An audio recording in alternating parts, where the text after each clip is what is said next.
Bonjour ma Moti Family, j'espère que vous allez bien et que cette vidéo vous trouve en parfaite santé. Alors je ne sais pas si vous avez appris l'histoire de cette fillette là qui est revenue de l'école avec une moyenne en dessous de ce qu'elle a l'habitude d'avoir. Paraît-il que c'est une fille qui est toujours première et pour ce trimestre particulièrement elle a été 5e. Et comme ça, sa maman lui dit mais qu'est-ce qui s'est passé? Quand papa va venir, tu vas voir. Et prise de peur, la petite est rentrée dans la chambre et il paraîtrait qu'elle s'est suicidée. En fait, ce que je voudrais dire à quelqu'un, à un parent, à une grande soeur, à un grand frère, allons doucement avec nos enfants.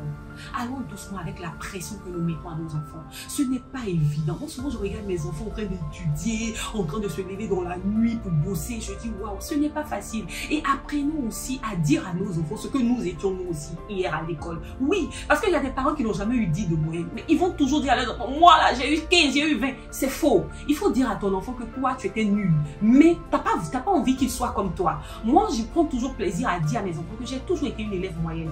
Par exemple, j'ai eu une 4e très difficile. Au premier trimestre de ma classe de 4e, je me rappelle, j'ai eu 8 de moyenne. Ma fille, aujourd'hui, elle est en 4e, elle a 12, elle se plaint. Je dis non, t'as pas à te plaindre. Tu travailles bien, je vois tes efforts. Et pour moi, c'est suffisant. Apprenons à aider nos enfants à donner le meilleur d'eux, c'est vrai, mais en même temps, à accepter leurs lacunes et à les accompagner en souplesse, en douceur et surtout par la prière. Je vous aime et Jésus encore plus. Nos enfants ont besoin de nous. Ne soyons pas une pierre d'achoppement pour eux par nos paroles, mais soyons une source d'édification. À bientôt.